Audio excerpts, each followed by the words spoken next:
Late nights, no early mornings this week. Another good week in NASCAR. Rob CWV here for you with the FTA guys, the college kids, Matt and the gang. Winning again last week, but trying to get this fuel a little earlier this week. Trucks and Xfinity and Cup guys all going to Bristol this weekend for the night races. Those are popular. Those are also early. You get the trucks on Thursday night, qualifying Thursday afternoon on FS2. That's a fun find on your cable. Xfinity on Friday, and then Cup Saturday night, prime time, 7 and beyond into the evening. One of the crown jewels, we think, of the NASCAR Cup Series.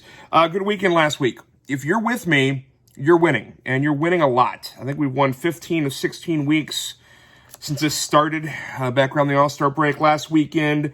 2-1, plus 1.8 units. We played 3 things. All 3 were plus money. We hit 2 of them.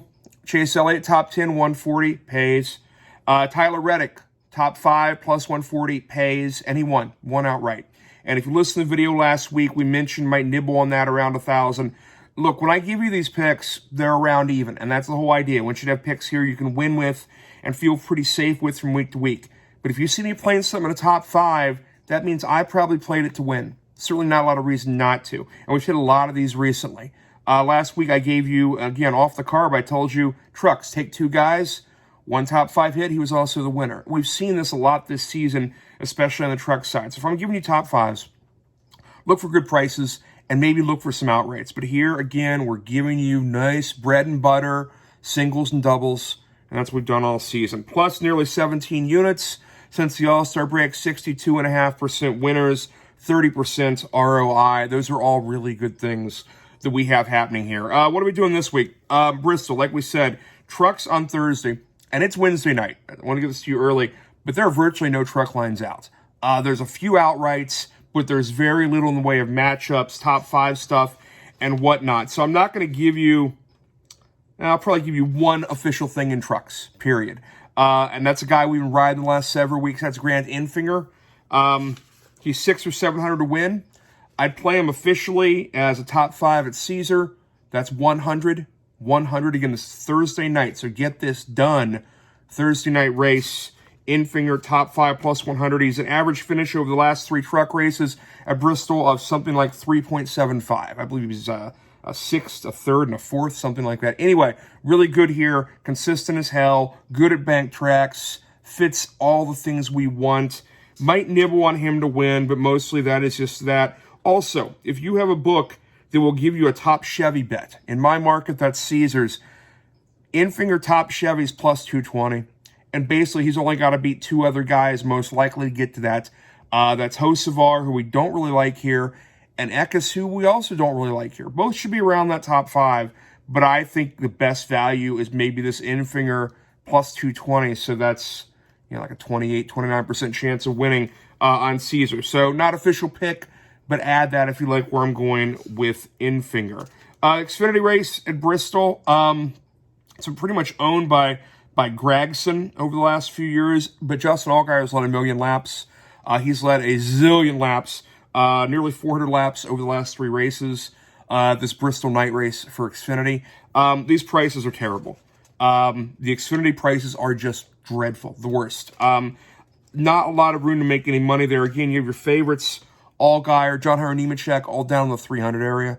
Don't like any of those. Barry, 700, 800. If you're nibbling, one thing I like, okay, I'll make this an official pick. I kind of like this.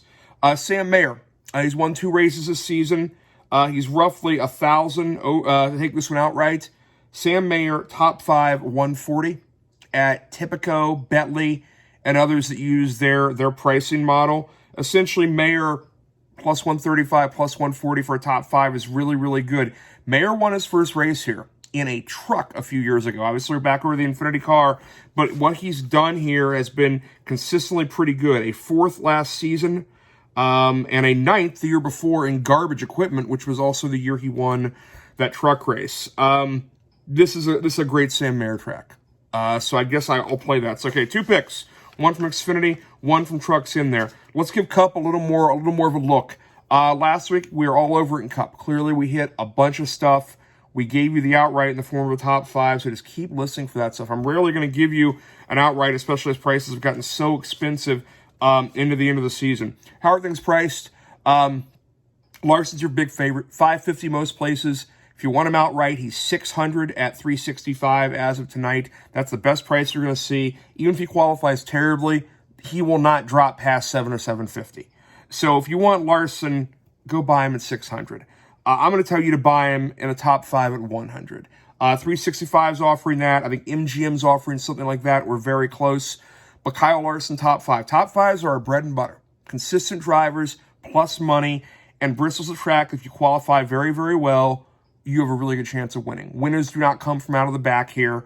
They come from the front. These are short laps. Quality will separate itself, the cream from the milk, or whatever metaphor you want to use for it. But that's where you are. Next group of drivers, Hamlin, Bell, Byron, 800-ish, although they're kind of getting weaker. You're seeing those numbers go out to like 850, 900 some places. Bell's been really fast here, can't get a finish, but it fits him. Bank tracks fit him, and he was great. He's been great here on the dirt version of this. Not that it really gives you much. Will Byron's, third the last 2 times here in the new car.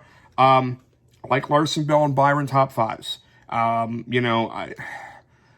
Bell is just such a risk, and I've lost so much money this year on Bell, but he's in the playoffs, and much like Reddick came alive this past week, maybe this is the week Bell comes alive. We'll decide. We've got a couple more minutes here before we decide what the real picks are. The other thing we really like, Fords can be faster. Being a Ford is not a penalty. Keselowski's in that under 1,000 area, too. He was great here last year. His race was won by his teammate Buescher, who's out around 1,200. So is Harvick. Harvick is the most consistent driver here. Top 10, something like 8 of his last 10 or something here, and great at the short tracks this season. Even when the car has been slow, the SHR team's been garbage, he has gotten finishes. Harvick, top 10, minus 120 is definitely on the card. And that's at 365, and let's hope that lasts for a day or two as you're reading this on Wednesday night, Thursday morning. Harvick, top 10, minus 120, definitely there. Other things we like in this race, essentially all those Fords, all the quality Fords are grouped between 1,200 and 2,000. Logano's been really good here in the past, but he's been so slow in recent weeks. No one's laying that. If you'd like to throw some outside money, so to speak, take a chance. Blaney, maybe. Maybe Logano out there in that 1,800 area. Look, guys who've won here, Harvick's won 3 times. 2020, and then before that, like a long time before that. Buescher won last year, Larson in 21. Kyle Busch has won this thing 6 times. But I can't trust him to do anything right now, and there are no bargains on him. Kyle Busch is a guy you watch in race solely. Elsewhere, Keselowski's won here 3 times. Last one also in 2020. He was really good here last year, and he was not handicapped at all by being a Ford. So keep your eye on that. Hamlin's good here, but too expensive. The market's softening on him at the top of the odds board. Okay, what else we got? Last week I gave you 3 top 10s of guys who are way out there, priced at 5, 6, 800. One of those 3 hit. Eric Jones finished top 10, actually top 5. So maybe I should have done more than that. There's a lot of value here. We said you generally need to be at the front to do well here, but here's the thing: some Fords are going to qualify up front. I'm going to give you 4 of these top 10s. Not official picks. They're not in a font over here by my face. But Nib won these. They would have made money for you last week. Certainly did. Guys we like. Just lobbing them out here in order of odds. Jones again. There's Jones out there for 230, 240 for a top 10.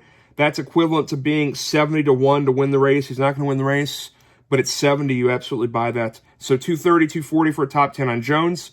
There's some 370 out there for Chase Briscoe, top 10. He was great here last year, qualified second. He's got a shot. He's got nothing to lose, obviously, as at playoffs, and he's not in them. 370 right now at Bentley and a few places. I bought some 385 earlier in the week, so that was out there. But anything cheaper than 350 is probably okay. Elsewhere, other things, again, tiny nibbles, 10th of a unit, 20th of a unit. These are basically demonstration plays, so I want to show you what you get when you put out a nice spread of these. Justin Haley, 8 or 850 for a top 10. He's been good on these shorter tracks. Dirt specialist. Austin Dillon has been great here before. He's 8, 850 top 10. And Ryan Preece excels on short tracks, albeit flat tracks. Don't know how he's going to be on a bank track like Bristol. His prior results are not amazing, but on short tracks this season, he's 10th in the league in points, and he's a guy who's like in 30th place. If he's going to perform, it's here. There's some 6-1. There's some 600 at Bentley Tipico if you want to nibble on Ryan Preece's top 10s. Otherwise, not seeing a lot of matchups in any of these divisions I'm in love with. Maybe we'll get some more of those out as some more of those pitch. Tight window again. Truck's going to qualify and then run on Thursday. Xfinity going to qualify and then run not long after on Friday. So I'll have room to get in between those and qualifying. Okay, I had to decide by the end of the call here. Man, I have Larson top 5 out there. I'm going to go with the Byron top 5. Byron top 5, Will Byron, consecutive third place finishes here. Great qualifier. He's 150, plus 150 for a top 5 at MGM. Honorable mention just off the card is that Bell top 5, also 150 at MGM and some other similar prices out there. I don't love any of the outrights, but man, I just get a feeling Bell's going to do something. One other thing, we gave you Reddick last week. The top 5 was a winner. He won outright. Went to my subs, most of you aren't.